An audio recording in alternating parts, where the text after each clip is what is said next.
Good evening, everyone. Good evening. Good evening, everyone. Very good evening to all the students. Good evening. Good evening.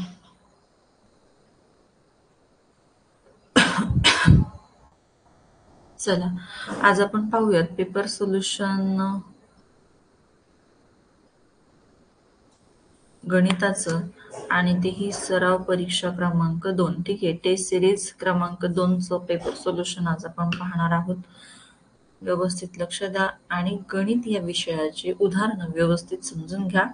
कशा पद्धतीनं तुम्हाला गणित विषयात top राहायचं आहे, सगळे तुमचे क्वेश्चन्स बरोबर पाहिजे असेल तर क्लास व्यवस्थित पूर्णपणे ऐकायचा आहे, समजून घ्यायचं आहे. तसेच जे तुम्हाला प्रश्न सुटलेले नाहीयेत किंवा आलेले नाहीयेत ते प्रश्न तुम्ही तुमच्या वहीमध्ये किंवा रजिस्टर जे तुम्ही केलं असेल त्याच्यामध्ये लिहून घ्यायचे. ठीक आहे, चला रेडी आहेत सगळे? मग आर यू रेडी? चला बोला, रेडी आहेत सगळे? ओके. हा पेपर क्रमांक 2चा रिझल्ट तुम्हाला मिळून जाईल आज. ठीक आहे, 1चा मिळालेला सगळ्यांना, 2चाही मिळेल. ठीक आहे, चला. Yes yes yes. आणि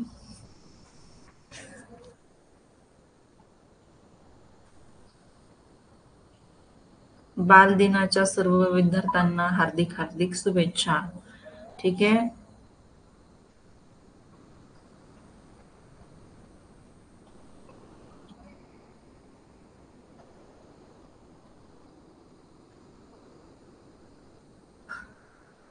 ज्ञानदीप.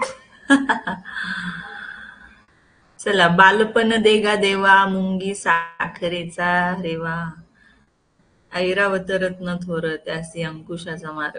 बघा, असं बालपण आहे, मस्त मजेत घालवायचे सगळ्यांनी. अभ्यास सुद्धा तसाच करायचा आहे आणि जीवनाचा आनंद पण घ्यायचा आहे. चला. Yes yes yes.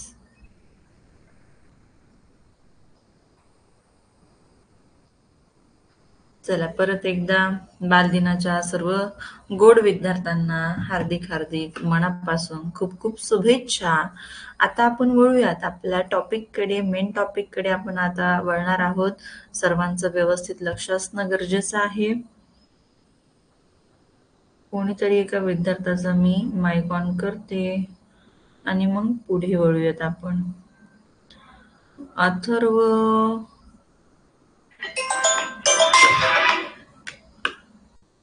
चला.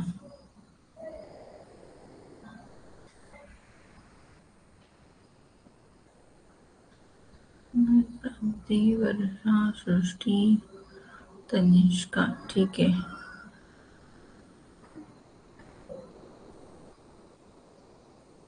चला, आले सगळे. बरे, हँड रेस कशामुळे केलेत तुम्ही एवढे? सांगण्यासाठी. बर.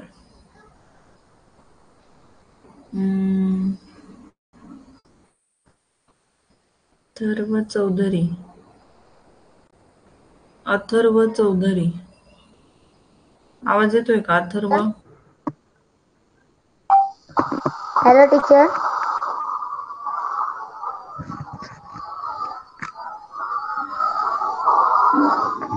हॅलो. चला अथर्व, आवाज येतोय का? हो. हेडफोनचा वापर कर. हेडफोन वापरले म्हणजे आवाज इको होणार नाही तुझा. चला, हो घेतो, 1 मिनिट. आजचा पेपर सोडवला का? हो. ओके. चला, पेपर क्रमांक 2 सोडवला का? कालचाही पेपर सोडवला होता की नाही?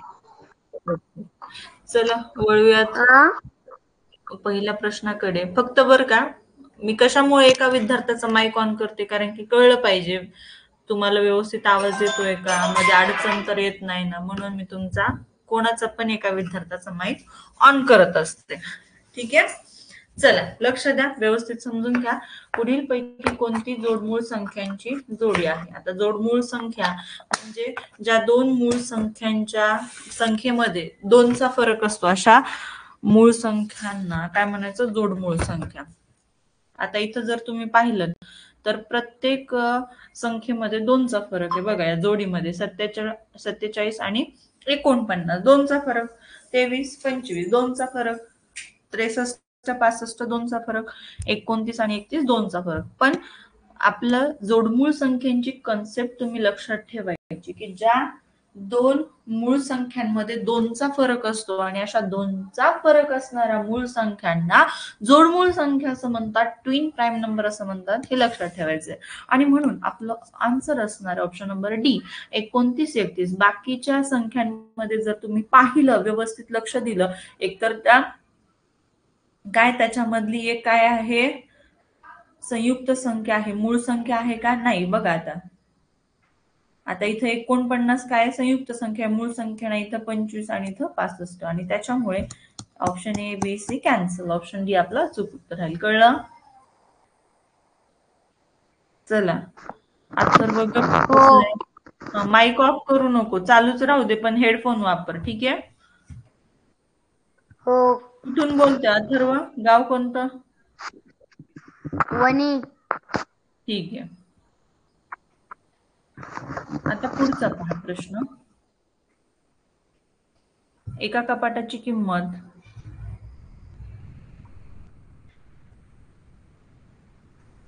10,500 असून एका सोफा सेटची किंमत कपाटापेक्षा 8,500 जास्त आहे. तर 2 कपाट व एक सोफा सेटची एकूण किंमत किती असं विचारलेले. व्यवस्थित प्रश्न वाचायचा, समजून घ्यायचा आहे. पाठ क्रमांक 2 मधील हा प्रश्न आहे. एका कपाटाची किंमत दिलेली आहे 10,500. ही किंमत कशाची आहे? तर एका कपाटाची. ठीक आहे. आणि सोफा सेटची किंमत आपल्याला काढून घ्यावी लागेल. सोफा सेटचा रेट काय? तर सोफा सेटची किंमत कपाटापेक्षा 8,500 जास्त आहे असं म्हटलेले. मग कपाटाची किंमत होती 10,500, त्याच्यामध्ये अधिक तुम्हाला 8,500 करावे लागतील, आणि त्यानंतर तुम्हाला जी किंमत भेटणार आहे ती भेटणार आहे सोफा सेटची. कळलं? अशा पद्धतीनं सोफा सेटची तुम्हाला किंमत काढून घ्यायची आहे. आणि आता प्रश्न काय विचारलाय? तर 2 कपाट 2 घ्यायचे, म्हणून गुणिले 2 करा, आणि एकच सोफा सेट हवा आहे. ठीक आहे. म्हणून आपल्याला इथं काहीच करायचं नाही व्हॅल्यूला. 0, 0, 0, 1, 2 1 2. बघा आता इथं 21,000 तुम्हाला 19,000 मिळवायचे आहेत, आणि त्यानंतर तुमचं करेक्ट आन्सर तुम्हाला मिळून जाणार आहे. मग 0, 0, 0, 9 अधिक 1 10 हातचाला 1, 2 अधिक 1 3 आणि 3 आणि 1 4. 40,000 रुपये ही काय असणार आहे? तुमचं आन्सर असणार आहे ऑप्शन नंबर सी. चला आता पुढे वळूयात. आता पुढचा प्रश्न बघा. काही जणांचा प्रश्न चुकलेला आहे. कळेल ज्यांचा चुकलाय त्यांना लक्षात आलं असेल की हा चुकलाय, बघावा नीट. ठीक आहे, त्याच्यामुळे सगळ्यांनी व्यवस्थित लक्ष द्या, बघा, समजून घ्या. चला हा, यशश्री. Hello ma'am. हेडफोनचा वापर केलाय ना? Yes ma'am, 2 minute. हेडफोनचा वापर करा. चला, विनाकारण हँडरेजचे ऑप्शन द्यायचे नाहीत. मॅम केला आता. फक्त आवाज येतोय म्हणजे लक्ष ठेवायचंय. ठीक आहे. आता इथं बघा, आपल्याला काय सांगितले, 15,600चे एकूण मूळ अवयव किती? 15,600 ही संख्या आहे, त्याचे आपल्याला एकूण मूळ अवयव किती आहेत असं विचारलेलं आहे. त्याच्यासाठी मस्तपैकी अशी सीडी आखायची आहे. तुम्हाला माहिती आहे मूळ अवयव तुम्हाला मी शिकवलेला आहे मूळ अवयव कसं काढायचे, सर्व अवयव कसे पाडायचे. तर हीच टेक्निक वापरायची आहे बाळांनो. आता ही समसंख्या आहे म्हणून सर्वात लहान जी मूळ संख्या आहे त्यांना आपल्याला याला भाग देऊयात. आणि 2ची कसोटी तुम्हाला माहितीच आहे की सर्व समसंख्यांना 2ने निशेष भाग जातो. म्हणून 2×14, 2×16, 2×0, 2×0. त्यानंतर परत समसंख्या आली आहे, 2ने निशेष भाग जाईल. 2×6, 2×9=18, 2×0, 2×0. परत आपण 2ने भाग देऊया त्याला. 2×2, 2×9=18, 2×5=10, 2×0. ठीक आहे. परत 2ने भाग देऊयात. 2×9=18, 2×7=14 आणि 2×5=10. ठीक आहे. आता मात्र बघा, इथं समसंख्या आलेली नाहीये. मग 2च्या पुढील मूळ संख्या घ्यायची आहे 3. तर 3ची कसोटीचा वापर करायचा आहे. संख्येतील अंकांची बेरीज जर 3च्या पटीत असेल तर त्या संख्येला 3ने निशेष भाग जातो. आता इथे आपण बेरीज करून पाहूयात. मग या ठिकाणी बघा, 7 + 5 12. 12 मध्ये तुम्हाला 9 मिळवायचे बाळांनो. मग 12 मध्ये तुम्ही जर 9 मिळवले तर उत्तर काय येतं? बेरजेचं उत्तर काय येणार? 21. 21 येते मॅम. करेक्ट, 21 येते. मग 21 ही 3च्या पट्टीतील संख्या आहे का? तर आहे. 3×7 = 21. म्हणजे 975ला 3ने निशेष भाग जातो. ठीक आहे. मग 3ने आपण भाग देऊया. 3 त्रिक 9, 9 6 आणि 1 उरला, 3×5=15. आता परत 3ची कसोटी वापरून पहा. 5+3 8, 8 आणि 2 10. हा 3ने निशेष भाग जात नाही कारण की संख्येतील अंकांची बेरीज पटीत नाही. हो मॅम. मग आता 5ची कसोटी वापरायची. म्हणजे 3च्या पुढील मूळ संख्या 5. मग 5ने भाग द्या. 5ची कसोटी म्हणते की शेवटचा अंक 0 किंवा 5 असेल तर त्या संख्येला 5ने निशेष भाग जातो. मग 5×6 = 30, 5×5 = 25. परत 5ने भाग द्या. 5×1 = 5, 5×3 = 15. आता 13ने भाग द्या. 13×1 = 13, कारण की 13 ही मूळ संख्या आहे आणि मूळ संख्या आली म्हणजे त्यानंच त्याला निशेष भाग जातो. मग किती? 1, 2, 3, 4, 5, 6, 7 आणि 8. एकूण मूळ अवयव किती आहेत? तर 8 आहेत. ऑप्शन बी तुमचं अचूक उत्तर असणार. समजलं सगळ्यांना? हो मॅम. ठीक आहे. चला पुढे. 103.56 भागिले 1.2. 103.56 भागिले 1.2 बरोबर किती? तर या ठिकाणी बघा, 103.56 भागिले 1.2 या ठिकाणी हा जो प्रश्न आहे तो दशांश पूर्णांक या संख्येवरील 4 मूलभूत क्रिया या पाठातील आहे. याच्यामध्ये तुम्हाला बेसिक कन्सेप्ट वरती प्रश्न विचारलाय की अपूर्णांक, दशांश अपूर्णांकाचा भागाकाराचा प्रश्न विचारलाय या ठिकाणी. मग नियम वापरायचा की इथं काय नियम? छेदातील जो दशांश चिन्ह आहे तो ठेवायचा नसतो, त्याला काढून टाकायचं. म्हणजे इथं एक स्थळ तो उजवीकडे सरकणार. म्हणजे बाकी पूर्ण संख्या तयार होत्या. आणि त्याच पद्धतीनं अंशातील सुद्धा एक घर दशांश चिन्ह कुठे सरकणार? उजवीकडे, मॅग्नेट प्रमाणे. बघा, सरकला, इथलाही सरकला. म्हणजे छेदातला तुम्ही एक घर उजवीकडे सरकला तर अंशातला सुद्धा एक घर उजवीकडे सरकणार. दोन घर उजवीकडे तर वरचा सुद्धा दोन घर उजवीकडे, अशा पद्धतीनं. मग वरती संख्या तयार झाली 1035.6. आता मस्तपैकी याला काटाकाटी करून घ्यायची आहे आणि तुमचं उत्तर काढायचंय. मग बघा, या ठिकाणी 12 एक 12, 12 अटी 96. मग किती उरले? किती उरले? 7. 4. 4 आणि पुढचे 3, 7. 7. 1272. मग परत 3 उरले, पण पॉइंट घ्यायचा आणि त्यानंतर 36ला भाग द्यायचा आणि 12 त्रिक 36. सो 86.3 असं तुमचं अचूक उत्तर येणार. कळलं? हो. ओके, चला पुढील प्रश्न. 3 वह्यांची किंमत 6 पेन्सिल इतकी आहे. जर 3 वह्यांची किंमत ₹51 असेल तर 12 पेन्सिल व 5 वह्यांची एकूण किंमत किती? हा प्रश्न सुद्धा पाठ क्रमांक 2 मधील आहे. सोपा असा प्रश्न आहे. फक्त अशा पद्धतीच्या प्रश्नामध्ये तुम्हाला प्रश्न व्यवस्थित समजून घेणं गरजेचं आहे. आता इथं 3 वह्या आहेत बाळांनो. 3 वह्यांची किंमत ही 6 पेन्सिल इतकी आहे. हे समजून घ्या. हे पहिलं वाक्य व्यवस्थित ज्यानं समजून घेतलं त्याला पुढचं सुद्धा सोडवता येणार आहे. 3 वह्यांची किंमत आपल्याला या ठिकाणी दिलेली आहे ₹51. मग 6 पेन्सिलीची सुद्धा किंमत ₹51 आहे, हे लक्षात घ्या. ठीक आहे. आता आपल्याला पुढे काय प्रश्न विचारला की 12 पेन्सिली व 5 वह्यांची एकूण किंमत किती? काय म्हटले? 12 पेन्सिलीची किंमत तुम्हाला काढता येईल बाळांनो. आता 5 वह्यांची पण काढता येईल, पण एका वहीची तुम्हाला माहितीये का? नाही माहितीये. मग एका वहीची किंमत काढून घ्या ना, एका वहीची किंमत. मग कसं करणार? तर 51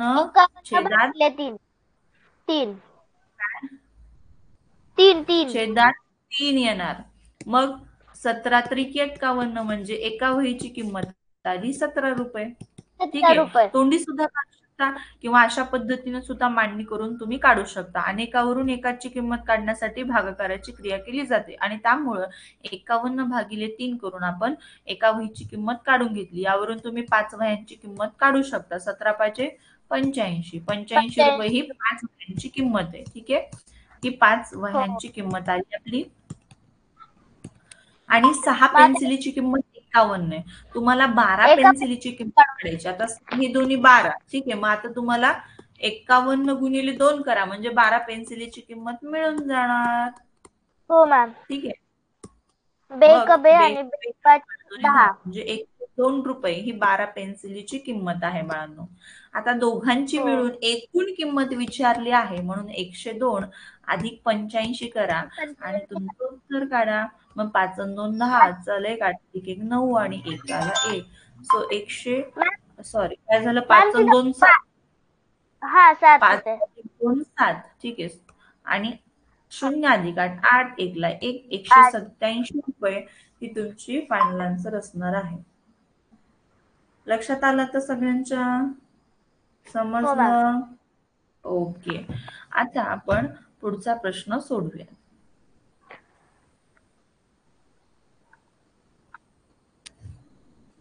1/8 मध्ये 1/8 किती वेळा मिळवावे म्हणजे बेरीज 5 येईल? अतिशय सोपा असा प्रश्न आहे. बघा, 1/8 मध्ये म्हणजे ठीक आहे 1/8 किती वेळा मिळवावे माहितीये का? नाही, म्हणून x घेतलं आणि बरोबर बेरीज सांगितलेली की 5. अशा पद्धतीनं याचं इक्वेशन समीकरण मांडायचं आहे आणि नंतर उत्तर काढायचंय. छेद समान आहे म्हणून अंशांशाची बेरीज करा. मग या ठिकाणी बरोबर 5. मग इथं 8 45. मग तिथं 1 अधिक 1 उरला. मग तो अधिकचा 1 आहे तिकडे वजाबाकी मध्ये जाणार. Okay, correct. मग हे उत्तर काय ना? 39. लक्षात आलं सगळ्यांच्या? बघा, अतिशय सोपं उदाहरण आहे. समजलं? मग इथं कुठलेही फ्रॅक्शन येऊ द्या, अशा पद्धतीनं मांडणी करा. जसं सांगितलं तसं तुम्हाला उदाहरण मांडता आलं पाहिजे आणि ज्याला असं प्रोसेस येते तो कुठंच अडत नाही. ठीक आहे. चला पुढचा प्रश्न पहा. अतिशय सोपा मॅम प्रश्न आता आहे. इथे दशांश अपूर्ण. दशांश सरकून घ्यायचे इथे पण. बघा 0.01 गुणिले 0.3 छेदामध्ये 0.15. आता बघा आपण काय करूयात, प्रथम डेसिमल पॉइंट तुम्ही अंशस्थानचा गुणाकार करून घ्या किंवा काय करा, छेदातला जो डेसिमल पॉइंट आहे तो सरकून घ्या, तुमची मर्जी. ठीक आहे. मग या ठिकाणी बघा मॅम काय करायचं आपल्याला, काय म्हटलं, सरकून घ्यायचं अगोदर. हो चालेल, सरकून घ्या, तुमची मर्जी, काहीच हरकत नाही. बघा मग दोन आता घर दोन आपण हा जो दशांश चिन्ह आहे पुढे उजवीकडे सरकणार. सरकून घेतला, तर वरचा सुद्धा दोन घर दशांश चिन्ह उजवीकडे सरकणार. मग वरती राहिलं 1 गुणिले 0.3 छेदामध्ये 15 आणि आता या ठिकाणी 0.3 छेदामध्ये 15. ठीक आहे. अशा पद्धतीने ह्या संख्या राहिलेल्या आहेत. हो. आता आपल्याला काय करायचंय, मग आता तो जो शून्य राहिलेला दशांश आहे तो सरकून घ्यायचा. मग तिकडे तो 0 लागेल आणि खाली पण 150 होईल मग तिकडे खाली. मग इथं 3 छेदामध्ये 150. मग आता 15 ने भाग द्यायचा. 15 ने भाग द्यायचा. बरं, 15 1 15, 15 0 0. आणि मग हे असं करण्यापेक्षा बाळा, नाही मॅम. ही तुझी स्टेप चुकायली ना, हा असं नाही चालणार, हा करू तिथं आहे ना मॅम, मी काय नको. केलं होतं जेव्हा सोडत होता तेव्हा, मी जेव्हा हा, पहिल्यांदा सोडवला तेव्हा 15 सरकवलं आणि होती ना तिथं तुम्ही 0.01 सरकवलं, मग तिथं मी 0.3 सरकवलं. असंही येईल ना याच्यामध्ये, काय ह्याच्यामध्ये काहीच नाही ना. आता इथे बघ, तुला इथून काटाकाटी सुद्धा करता आली पाहिजे. आता 1 गुणिले 0.3च काय, 0.3 येणार आणि छेदामध्ये 15. आता डायरेक्टली तू भाग दे ना वरती, पुढे जाऊच नको. पॉइंट कशाला सरकून घेतेस, आमचा आवाज येत पॉइंट नाहीये. सरकून घेतलं की आणखीन तुझा प्रॉब्लेम वाढणार. म्हणजे काय, आणखीन कॅल्क्युलेशन करावं लागणार, कॅन्सलेशन करावं लागणार. आता डायरेक्टली भाग दे. 15 1 15, 15 0 0, पॉइंटला पॉइंट, परत 15 0 0 आणि 15 2 30. सो फायनल आन्सर 0.02 येणार. आता असं आलं ते, असं ऑप्शन कुठंच तुम्हाला. ठीक आहे. आता फायनल आन्सर हाच असणार का, तर इथं बघा डेसिमल पॉइंट नंतर 2 डिजिट आहेत म्हणून छेदामध्ये येणार 100 आणि अंशात येणार 2. सो फायनल आन्सर 2/100 असं तुमचं येणार. लक्षात आलं का? आता कसं येऊ द्यात, कोणती पद्धत तुम्हाला कुठेही करता आली पाहिजे. ठीक आहे. कन्फ्युज अजिबात व्हायचं नाही. आपण जे नियम पाहिलेत त्याला अनुसरून आपण कॅन्सलेशन कॅल्क्युलेशन करायचं आहे. मॅम आवाज येत नाहीये. आवाज येत नाहीये? चला, आवाज येतोय का सगळ्यांना सांगा एकदा. बघूया चॅटबॉक्स मध्ये. मॅम तुमचा आवाज अडखळत येते. सूत्र आहे ते, सूत्र वापरू नको, नका ते बेटा. जान्हवी, सूत्र वापरून ते उदाहरण सोडवू नका. मी जसं सांगितलेलं आहे समीकरण पद्धतीनं तसं सोडवा. ठीक आहे, तर चुकणार नाही. चला चला, लक्षात आलं का, समजलं का? ओके, लिहून घेतलं का? मग आवाज येतोय का माझा? आता माईक बंद झाला का, बघूयात आपण. हो, समृद्धी काशीद, नेटवर्क इश्यू आहे.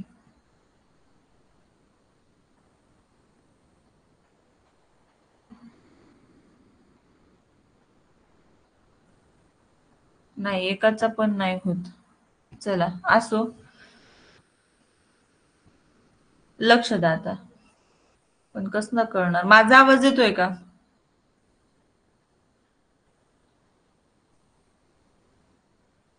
माझा आवाज येतोय का? चॅट बॉक्स मध्ये सांगा. येतोय? ठीक आहे, ठीक आहे, ठीक आहे बाळांनो. चला लक्ष द्या मग.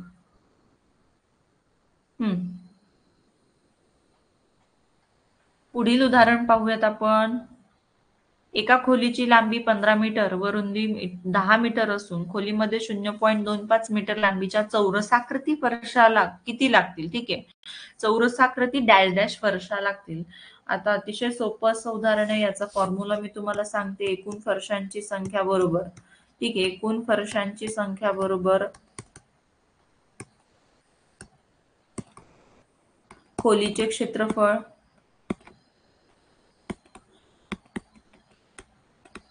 छेदामध्ये काय येणार? एका फरशीचे क्षेत्रफळ, एका फरशीचे क्षेत्रफळ. आता या ठिकाणी खोली जी आहे त्याला लांबी आहे, रुंदी आहे, म्हणजे ती आयताकृती खोली आहे आणि फरशी जी आहे ती चौरसाकृती फरशी आहे, हे लक्षात घ्या. म्हणून अंशस्थानी तुम्हाला आयताचं क्षेत्रफळ लिहायचं आणि छदस्थानी तुम्हाला लिहायचं आहे चौरसाचं क्षेत्रफळाचं सूत्र वापरायचंय. ठीक आहे, मग लांबी आहे 15 मीटर, रुंदी आहे 10 मीटर.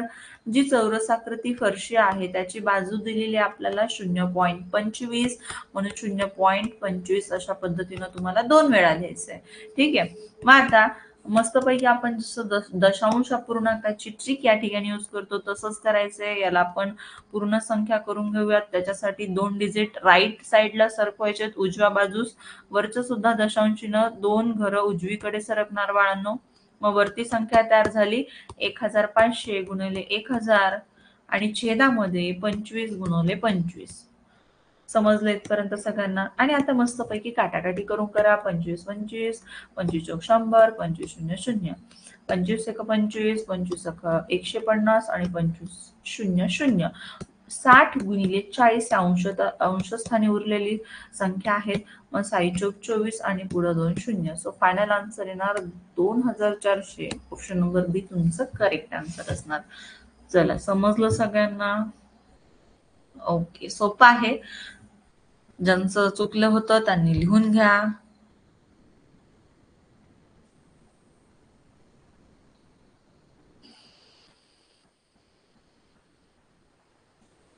झालं?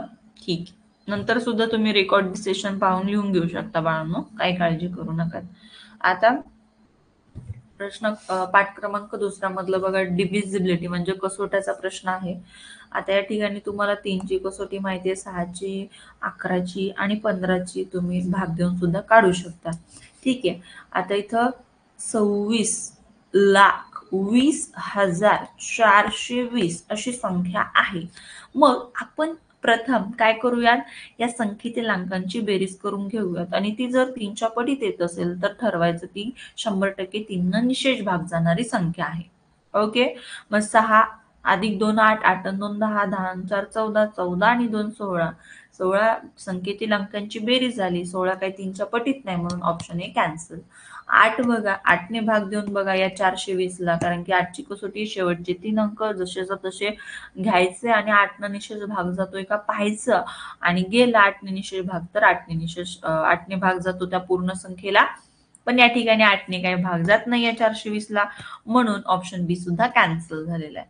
आता ऑप्शन नंबर सी चेक करूयात. 11ची कसोटी, संख्येतील एकाडेक स्थानांच्या अंकांची बेरजेतील फरक हा 0 किंवा 11ने निशेष भाग जाणार असेल तर त्या संख्येला 11ने निशेष भाग जातो. मग संख्येतील एकाडेक अंकांच्या बेरीज करायची अगोदर 0 अधिक 4, 2 अधिक 2, बघा अशा पद्धतीनं मांडून घ्यायचंय आणि बेरीज करायची. बघा 2 अधिक 0 अधिक 6, मग 2 अधिक 0 अधिक 6, मग 4 आणि 2 6, 6 आणि 2 8 आणि 6 आणि 2 8. संख्येतील अंकांच्या बेरजेतील फरक आता काढूयात. 8 मधून 8 गेला 0 आणि म्हणून या संख्येला 11ने निशेष भाग जातो आणि so final answer option number C राहणार या ठिकाणी. समजलं सगळ्यांना? ठीक आहे, आता नेक्स्ट क्वेश्चन पहा. महिरपी कंसामध्ये 32 अधिक स्क्वेअर ब्रॅकेटमध्ये 17 मायनस गोल कंसामध्ये 25 भागिले 5 गोल कंस बंद, चौकटी कंस बंद, महिरपी कंस बंद गुणिले 3 अशा पद्धतीने तुम्हाला मस्त अशी पदावली दिलेली आहे. आता आपण ती सोडून घेऊयात आणि पदावली सोडवण्याचा क्रम आहे कंचे भागू बेव. कंचे भागू बेव हा पदावली सोडवण्याचा क्रम आहे. आता या ठिकाणी कंस आलेले आहेत. कंसाचे 3 प्रकार तुम्हाला दिसत आहेत इथं बाळांनो.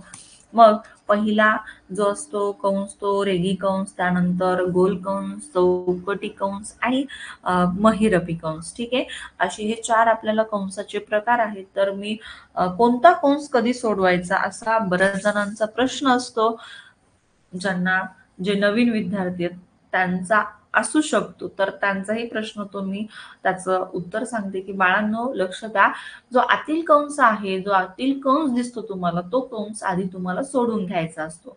आणि म्हणून या ठिकाणी बघायचं की आतला कंस कोणचा आहे, कारण की बऱ्याच वेळा सिक्वेन्स ते चेंज करतात. मध्ये महिरपी घालतात, नंतर बाहेरून चौकटी, कधी चौकटी आतून असतो, कधी बाहेरून असतो आणि त्याच्यामुळे मग विद्यार्थ्यांना गोंधळ होतो आणि त्याच्यामुळे सगळ्यात सोपी ट्रिक की जो आतील कंस आहे तो सोडून घ्यायचा. बाकीच्या संख्या जशा आहेत तशा तुम्हाला लिहायच्या आहेत बाळांनो.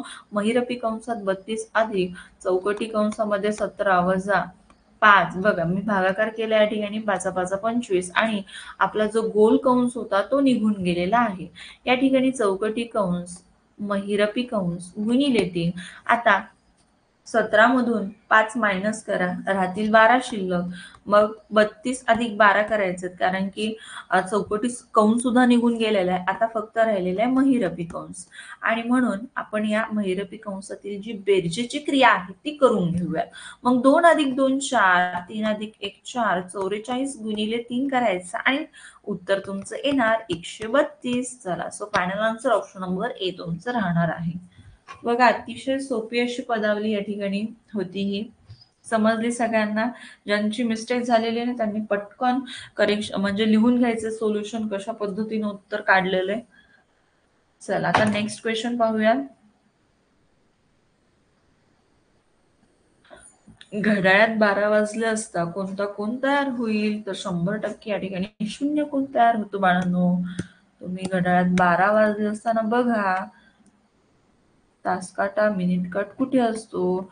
ऍक्युरेट 12 वर असतो आणि त्याच्यामुळे या ठिकाणी 0 कोण तयार होतो. ओके, चला अतिशय सोपा प्रश्न आहे हा.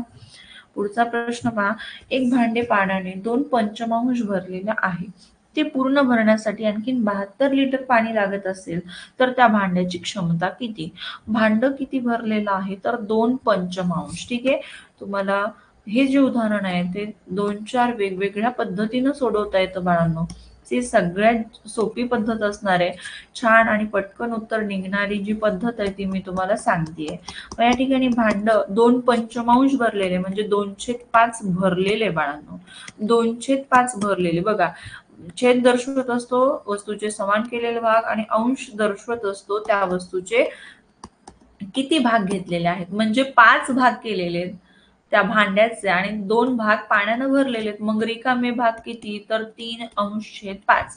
कसं काढलं? तर 5 मधून 3 वजा केले, राहिले 2 वजा केले जे भरलेले भाग आहेत ते, आणि हे जे असणार आहे ते रिकामे भाग असणार आहे 3 भाग.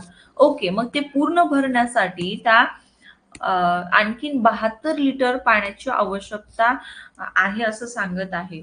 मग 3 भागात 72 लिटर पाणी लागत असेल तर 5 भाग म्हणजे टोटल कॅपॅसिटी या पाण्याची आपल्याला काढता येईल, म्हणजे क्षमताच काढता येईल. कारण की 5 भाग म्हणजे ते पूर्ण भांड झालं ना, पूर्ण भांड्याची क्षमता आपल्याला काढता येणार आहे. म्हणून 5 भाग बरोबर किती, असं त्रैराशिक मांडणी मांडा बाळांनो आणि तुम्ही उत्तर काढून घ्या. 5 गुणिले 72 छेदामध्ये 3, 3 1 3, 3 2 6, हातचा 1 उरला आणि 3 चौक 12. मग 24 5 120. सो फायनल आन्सर येणार आहे 120 लिटर.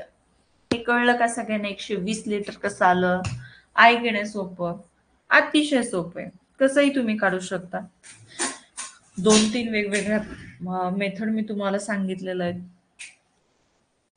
शिकवलेल्या आहेत.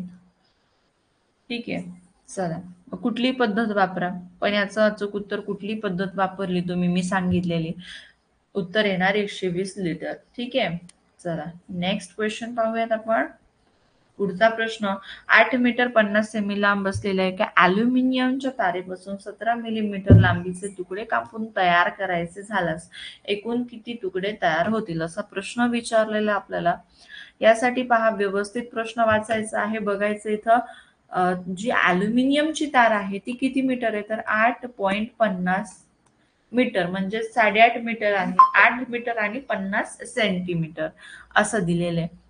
मग एकदा तुम्ही सेंटीमीटर मध्ये रूपांतर केलं की हे येणार 850 सेंटीमीटर, कारण की 8 मीटरचे 800 सेंटीमीटर आणि 50 सेंटीमीटर म्हणजे 800 अधिक 50 850 सेंटीमीटर असं करा, किंवा 8.50 गुणिले 100 करा, तुमची मर्जी. ठीक आहे, तरी 850 येणार. आता या सेंटीमीटरचं परत तुम्हाला रूपांतर मिलीमीटर मध्ये करायचंय. मग आपला खास असा चार्ट किलो हेक्टोडेकाचा माहिती असायला पाहिजे, किंवा तुम्हाला युनिट सुद्धा पाठ असेल की 1 सेंटीमीटर बरोबर 10 मिलीमीटर. ठीक आहे, कारण की मिलीमीटर मध्ये करायचंय ना. बघा आता हा चार्ट कसा तुम्हाला, बघा विसरलेले जे तुमचे रूपांतराचे युनिट आहे तो आणून देतो. तो kilo hecto deca metre deci centi milli. ठीक आहे, डेसी सेंटी मिली. मग सेंटीमीटर पासून तुम्हाला मिलीमीटर कडे जायचंय, आणि म्हणून 10 ने गुणायचं. 850 गुणिले 10 करा, फायनल आन्सर येणार 8500 मिलीमीटर. मग 8500 मिलीमीटर एवढा अॅल्युमिनियमचा काय आहे, तार आहे, आणि त्यापासून 17 मिलीमीटर लांबीचे तुकडे बनवायचे आहेत. आणि बघा अशा पद्धतीनं मांडून घ्यायचे. 17 एका 17, 17 पाहिजे 85, 1700, 1700, आणि म्हणून तुमचं अचूक उत्तर येणार आहे 500 तुकडे. एकूण किती तुकडे तयार झाले, तर 500 तुकडे तयार होतात 17 मिलीमीटरचे. ठीक आहे, चला अशा पद्धतीनं करायचं, सोपं आहे अगदी. पहा पुढं, 54च्या सर्व अवयवांची एकूण संख्या किती. 54चे सर्व अवयव पाडावे लागतील तुम्हाला. मग 54 गुणिले 1 गुणिले 54, हे फिक्स 2 अवयव तर कोणत्याही संख्येचे असतात. म्हणजे 1 हा सर्वात लहान अवयव आणि सर्वात मोठा अवयव स्वतः तीच संख्या असते, लक्षात ठेवा. मग 2 गुणिले 2 दोन्ही 4 बेसतीस 14, 27 दोन्ही 54. त्यानंतर 3 गुणिले 3 एक 3, 3 8 24, 18 3 54. व 4 न जातो का, नाही जात. 5 न नाही, 6 6 9 54, किंवा 9 सखी 54. ठीक आहे, म्हणून रिपिटेशन होतं, इथंच थांबायचं. 1 2 3 4 5 6 7 8, आणि अशा पद्धतीनं फायनल आन्सर येणार ऑप्शन नंबर ए. लक्षात आलं. ओके, चला अवयव गुणित या पाठातील प्रश्न होता हा, छान असा. पुढचा प्रश्न पाहूया. शिरीषने प्रत्येकी 9 सेंटीमीटर बाजू असलेले 3 चौरस एका पुढे एक जोडले तर तयार होणाऱ्या आकृतीचे क्षेत्रफळ किती. 2-3 पद्धतीने तुम्हाला हा प्रश्न सोडवता येतो. बघा कशा पद्धतीने सोडवायचा आहे. आता या ठिकाणी तुम्हाला काय सांगितलेलं आहे तो व्यवस्थित वाचून घ्या. शिरीषने प्रत्येकी 9 सेमी बाजू असलेले, बाजू किती आहे, 9 सेंटीमीटर आहे चौरसाची बाजू, आणि असा हा 9 सेंटीमीटर बाजू असलेले चौरस जे आहेत, शिरीषने काय केले, एका पुढं एक असे 3 स्क्वेअर्स चौरस जोडलेले आहेत. बघा मी सुद्धा इथं वेगवेगळ्या रंगाने तुम्हाला जोडून दाखवते हे चौरस. हे पहा, दिसले. ठीक आहे, आता बघा पहिली पद्धत मी तुम्हाला इथं एक्सप्लेन करते. तयार होणाऱ्या आकृतीचं क्षेत्रफळ किती असं विचारलेलं आहे. चौरसाचं क्षेत्रफळाचं सूत्र आहे बाजूचा वर्ग.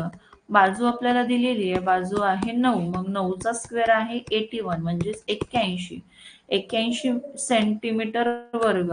असं एका चौरसाचं क्षेत्रफळ आलंय, आणि तुम्हाला 3 चौरस एका पुढे एक जोडायचे, म्हणून 81 त्रिक करा, किंवा 81 अधिक 81 अधिक 81 करा, तुमची मर्जी. ठीक आहे, तुम्हाला जसं करायचं तसं तुम्ही करू शकता.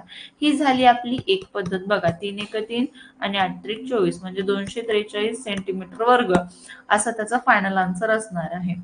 दुसरी पद्धत म्हणजे, आता बघा तीन चौरस एका पुढे एक जोडलेले आहेत, म्हणजे आकृती कशी तयार झाली, आयताकृती तयार झाली. ही आयताकृताची ही बघा, ही लांबी झाली 9 मीटर, 9 सेंटीमीटर आणि रुंदी झाली 9 मीटर. ठीक आहे. लेंथ इंटू ब्रेथ म्हणजे लांबी गुणिले रुंदी हे आयताचं काय आहे, सूत्र आहे आयताच्या क्षेत्रफळाचं. मग लांबी तुम्हाला घ्यायची आहे 9+9+9 म्हणजे 9×3=27.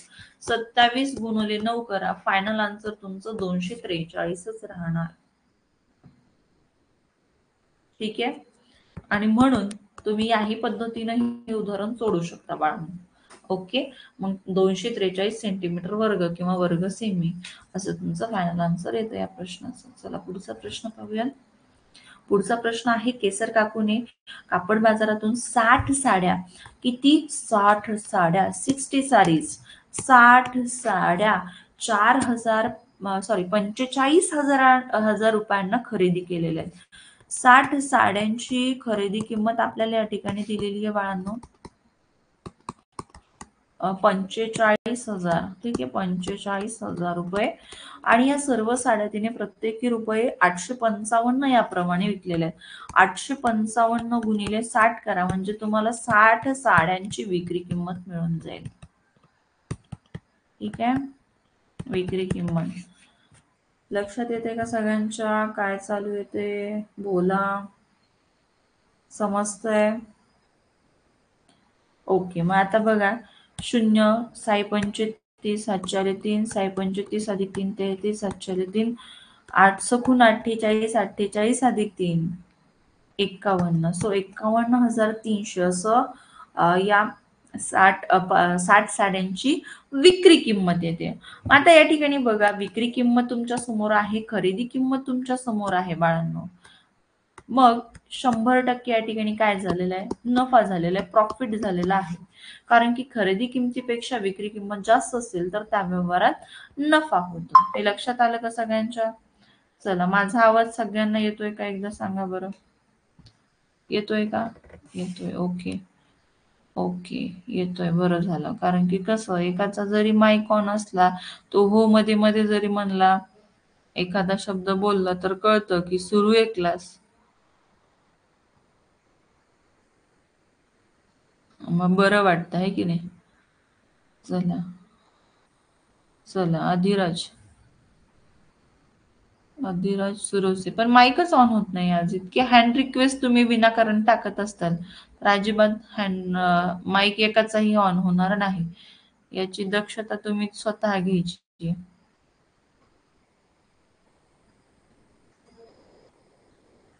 असो, चला लक्ष द्या. पहा बाळांनो, मग या ठिकाणी नफा झालेला आहे. नफ्याचं सूत्र आहे विकी वजा खकी. मग विक्री किंमत तुमच्या समोर आहे, खरेदी किंमत देखील तुमच्या समोर आहे. या ठिकाणी 51,300 मधून तुम्हाला मायनस करायचे आहेत 45,000 रुपये. ठीक आहे, 45,000 रुपये आणि उत्तर काढायचं आहे. मग 0,0,3 51 मधून 45 मायनस करा, उत्तर येणार 6. सो 6,300 रुपये नफा झालेला आहे या ठिकाणी. ठीक आहे, चला लक्षात आलं सगळ्यांच्या? Okay, good. नेक्स्ट एक्झाम्पल पहा. 5 गुणिले 5 बरोबर BC0. मग आपल्याला सांगितले की ABC च्या किमती तुम्ही काढा.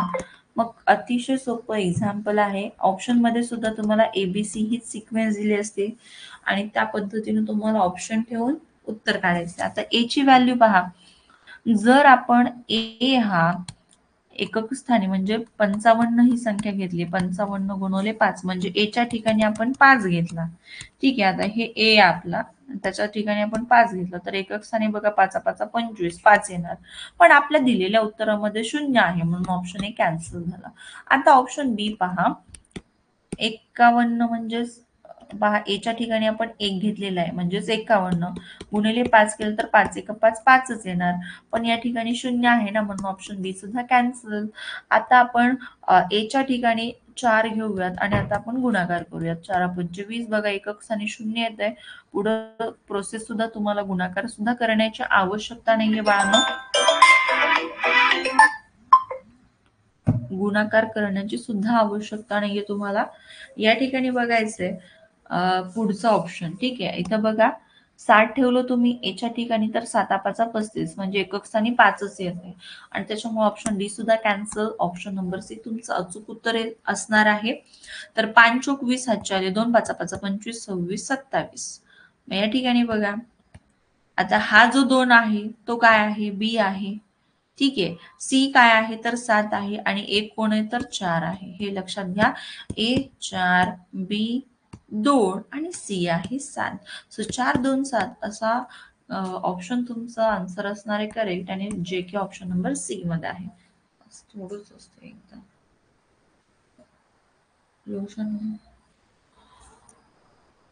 चला नेक्स्ट एक्झाम्पल बघा. एका खांबाच्या वरच्या टोकापासून सोडलेल्या 20 मीटर लांबीच्या शिडीचे शेवटचे टोक खांबापासून 16 मीटर अंतरावर जमिनीवर टेकते तर खांबाची उंची किती?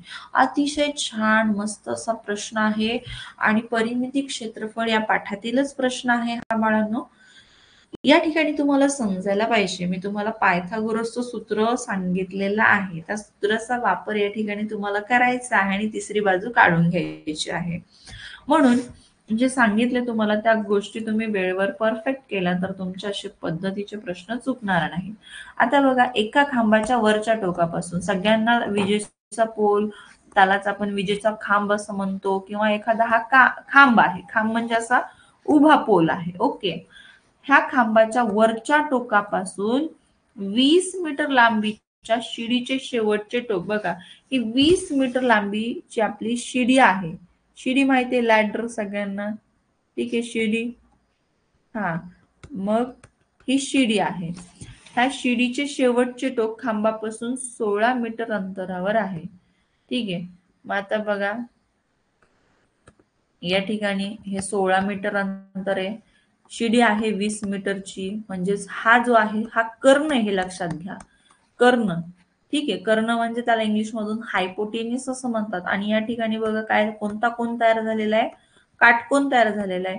ही ह्या खांबाची उंची आपल्याला या ठिकाणी काढायची आहे. मग हा आहे पाया, आहे कर्ण. पायथागोरसचा प्रमेयाचं सूत्र आहे कर्ण वर्ग बरोबर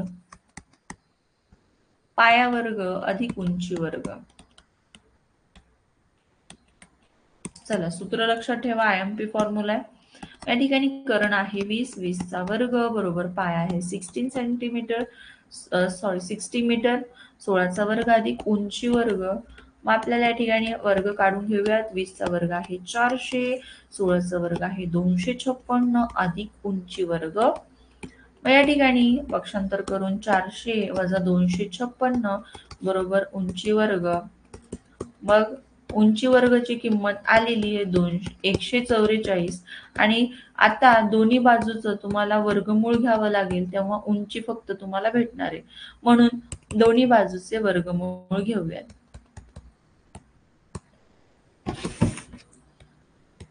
चला, उंची वर्गाचं वर्गमूळ येणार आहे उंची आणि 144चं वर्गमूळ येणार आहे 12. सो 12 मीटर या खांबाची उंची आहे. लक्षात आलं का बाळांनो? समजलं? ठीक आहे, व्हेरी नाईस. नेक्स्ट एक्झाम्पल बघा.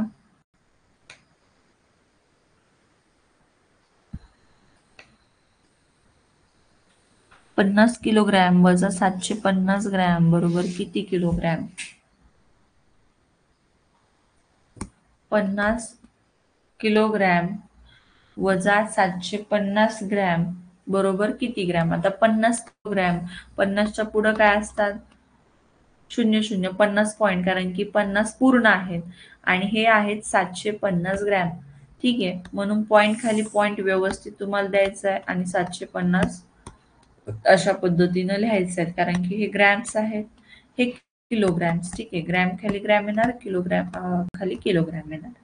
आता सबट्रॅक्शन करा, मायनस करा. 0, 5, या ठिकाणी 2, पॉइंट खाली पॉइंट, या ठिकाणी 9 आणि या ठिकाणी 4, म्हणजे 49.250 असं तुमचं उत्तर येणार आहे. लक्षात आलं सगळ्यांच्या? चला पुढचं उदाहरण.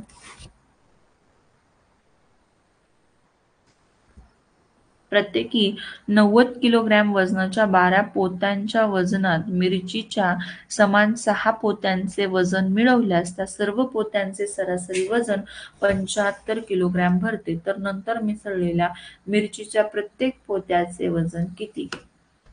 चला लक्ष द्या, व्यवस्थित प्रश्न वाचायचा, समजून घ्यायचा आणि त्यानंतर उत्तर काढायचं आहे. सरासरीचा प्रश्न आहे.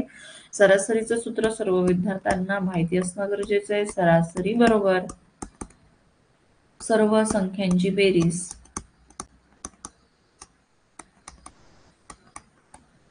भागिले एकूण संख्या. ठीक आहे. आता प्रत्येकी 90 किलोग्रॅम वजनाच्या 12 पोत्यांच्या वजनात प्रत्येकी 90 किलोग्रॅमच्या 12 पोत्यांच्या वजनात आता 12 9 108 आणि वरचा एक शून्य. ठीक आहे, म्हणजे 1080 किलोग्रॅम वजन आहे या 12 पोत्यांचं. मग पुढं काय विचारले तर बघा, वजनात मिरचीच्या समान 6 पोत्यांचे वजन मिळवल्यास त्या सर्व पोत्यांचे सरासरी वजन 75 किलोग्रॅम भरते. तर नंतर मिसळलेल्या मिरचीच्या प्रत्येक पोत्याचे वजन किती? आता सरासरी या ठिकाणी 75 सांगितले, पण कशाची आहे? आधीचे 12 पोते आणि नंतर मिरचीचे 6 पोते ऍड केलेले, एकूण झाले 18. मग 18 आपल्याला सर्व पोत्यांची बेरीज हवी आहे. ठीक आहे, सर्व पोत्यांची बेरीज हवी आहे, म्हणून 18 पोत्यांची, बरं का, सर्व म्हणजे 18 पोत्यांची. मग इथं 75 गुणिले 18 बरोबर 18 पोत्यांची बेरीज. ठीक आहे, हे लक्षात आलं पाहिजे तुम्हाला. या ठिकाणी 18 पंचे किती तर 90. 90 ला शून्य, हातचे आले 9. मग 18 सत्ती किती येणार? 126. मग 126 मध्ये तुम्हाला किती ऍड करायचे? 9. मग येणार 135. हे झाले 18 पोत्यांची बेरीज.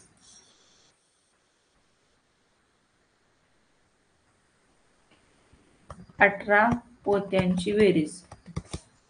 ठीक आहे, आता 12 पोत्यांची तुमच्याकडे, 18 पोत्यांची बेरीज तुमच्याकडे आलेली आहे. आता काय करायचं? वजाबाकी करायचे मस्तपैकी, कारण की 6 पोत्याचं तुम्हाला वजन भेटणार आहे, मिरचीच्या 6 पोत्यांचे वजन.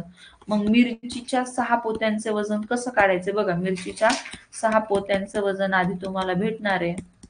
कसं तर 18 पोत्यांचे म्हणजे सगळं मिळून दिलेलं वजन आहे 1350, आणि जे 90 किलोग्रॅम वजनाची पोती होती 12, त्यांचं एकूण वजन आहे 1080. या दोघांची सबट्रॅक्शन करा, बेरीज करा. 1350 मधून तुम्हाला वजा करायचे 1080. ठीक आहे, लक्षात येते का? बघा, 0,720 म्हणजे 270 अशी बेरीज झालेली आहे. आता तुम्हाला हे भेटलेले व्हॅल्यू जी भेटलेली ती 6 पोत्यांच्या वजनाची भेटलेली आहे मिरचीच्या. तुम्हाला एका पोत्याची काढायचे ना, प्रत्येक पोत्याचे म्हणजे एका पोत्याचे, म्हणून याला 6 ने भाग द्या बाळांनो, आणि तुमचं अचूक उत्तर तुम्हाला मिळून जाईल. 6 6 6 24 आणि 6 35 45 kg असं तुमचं फायनल आन्सर येतं. 45 किलोग्रॅम. ऑप्शन नंबर बी मध्ये तुमचं अचूक उत्तर आहे. बघा बाळांनो, अशा पद्धतीने हे उदाहरण सोडवायचं होतं. सोपं असं उदाहरण आहे, छान असं. ज्यांचं चुकलंय त्यांनी पटकन व्यवस्थित लिहून घ्या.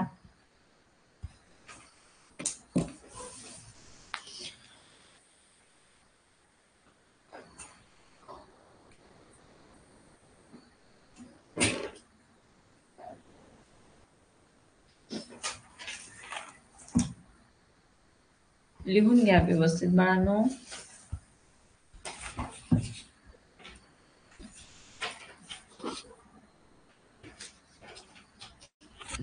जावळेला खूप गडबड झाली आहे का बाळा? सुटणार आहे 8 वाजता. 1 तास असतो सेशन, 1 तास बसायचे बाळा. ठीक आहे, 8ला सुटतो क्लास. आता आपले 20चे 20 प्रश्न झाले, म्हणजे आताच थांबलेला आपला क्लास. ठीक आहे, आजचा ज्या विद्यार्थ्यांनी पेपर सोडवला नसेल त्यांनी पेपर सोडवायचा आहे. दररोजच्या दररोज पेपर सोडवणं गरजेचं आहे. वेळेत पेपर सोडवा, व्यवस्थित प्रश्न वाचायचा आहे किमान 2दा. ठीक आहे, प्रश्न 2दा वाचायचा आहे आणि त्यानंतर उत्तर क्लिक करायचं आहे. थँक्यू समृद्धी बेटा, थँक्यू बेटा. तर व्यवस्थित अभ्यास करा, आउट ऑफ मार्क्स घेण्याचा प्रयत्न करा. एखाद दुसरा मिस्टेक होत असेल तर का चुकतोय ते व्यवस्थित त्याच्यावरती लक्ष द्या बाळांनो.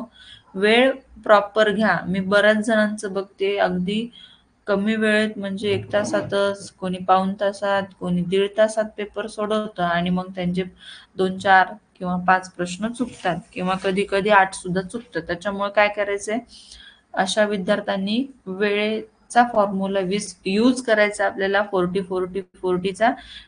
आणि तो नसेल होत तर बघा, तर काय करायचंय, तर बुद्धिमत्ता तुम्हाला लवकर सुटते. गणितासाठी वेळ द्या किंवा जो हार्ड प्रश्न तुम्हाला वाटतंय की कन्फ्युजन होत असेल, हे करू का ते करू, हे असेल काय, त्याच्यासाठी वेळ द्या. ठीक आहे, कारण की तुम्ही लवकर सोडून सुद्धा कुणी सत्कार करणार नाही, वा वा वा अर्ध्या तासात पेपर सोडवलाय. नाही, ज्याला जास्त मार्क मिळतील त्याचाच सत्कार होणार हे लक्षात ठेवा. ठीक आहे, म्हणून व्यवस्थित वेळ वापरा, छानपैकी प्रश्न वाचा आणि उत्तर सोडवण्याचा म्हणजे उत्तर अचूक काढण्याचा प्रयत्न करा. ठीक आहे, आजचा रिझल्ट उद्या येणार ना, आज येणार पेपर क्रमांक 2चा रिझल्ट. ठीक आहे, आज 3ऱ्या क्रमांकाचा पेपर सुरू आहे. आजचा 3ऱ्या क्रमांकाचा रिझल्ट जो आहे पेपरचा तो उद्या येणार. लक्षात आलं? चला, आज ज्यांनी पेपर सोडवलेला नाहीये, थँक्यू श्रावणी हिवाळे बेटा. आज ज्यांनी सोडवलेला नाही पेपर त्या विद्यार्थ्यांनी सोडवावा. ठीक आहे, अरे वा, व्हेरी गुड अक्षरा, खूप छान. ओके ओके, छान, मॅथ. बर, चला, व्यवस्थित सगळ्यांनी पेपर सोडवायचा आहे. नक्की मिळणार आहे, नक्की सगळं एकदाच होणार आहे, कारण की आता फक्त आपण अभ्यासाकडे लक्ष देतोय, पेपर सोल्युशन कडे लक्ष देतोय. पेपर जे आहेत सराव पेपर कडे लक्ष आहे, त्याच्यामुळे अभ्यासातच लक्ष द्या बाळांनो. लक्षात आलं? परत एकदा बालदिनाच्या सर्व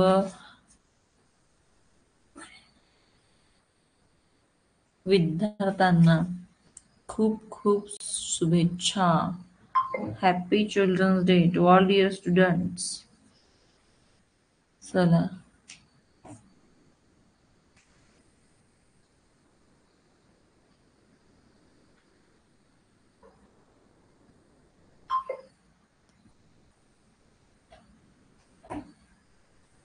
थँक्यू गार्गी बेटा, थँक्यू सो मच. बर बर, एक चुकले तर ते कुठं चुकले, का चुकले याच्यावर लक्ष द्या. हा, ओके ओके.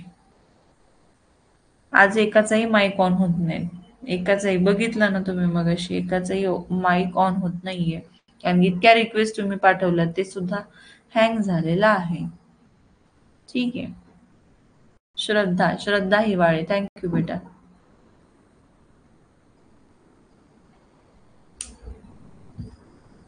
चला चला, ज्यांचं झालेलं आहे त्यांनी लेफ्ट होऊ शकता, ज्यांचं नाही झाले त्यांनी लिहून घ्यायचं आणि नंतर लेफ्ट व्हायचं आहे. थँक्यू रवी बेटा, रवी सुकाळे. बर, अभिनव, ठीक आहे, थँक्यू. आशिया जकाते, थँक्यू बेटा. मी पाहते हा तुझा पेपर, अभिनव काळे. हा, ते रिझल्ट मध्ये दिसेल ना मग दादा. ओके, अभिनंदन अभिनंदन. ज्यांना आउट ऑफ पडले त्यांचं अभिनंदन. जे पहिल्या 2 पेज वरती आहे टॉप 50 विद्यार्थ्यांचं खूप खूप अभिनंदन. टॉप 50 मध्ये तुम्ही सुद्धा येऊ शकता. पहिलं टॉप 50 मध्ये या, पुन्हा 25 मध्ये या, पुन्हा 20 मध्ये आणि पुन्हा 10 मध्ये येऊन पुन्हा टॉप 5 मध्ये या. असा तुमचा इन्क्रीजिंग ग्राफ असला पाहिजे. कोणी कोणी आताच टॉप 10 मध्ये आहे, आताच टॉप 20 मध्ये आहे, तर तुम्ही टॉप 5 मध्ये राहण्याचा प्रयत्न करा. आता जे इक्वल मार्क्सवर आहेत, ठीक आहे. आता बऱ्याच जणांना सारखे मार्क आहेत पण त्याच्यात आपण 1 2 3 काढतो, तर असं नाही. सारखे मार्कवाले सुद्धा टॉप 1 मध्ये त्यांची रँक असते असं लक्षात घ्या. हा, आलं लक्षात? ओके ओके समृद्धी. चला, बर बर, छान समजलं प्रथमला. बर, चला थांबूयात मग या ठिकाणी. Tata bye bye, take care.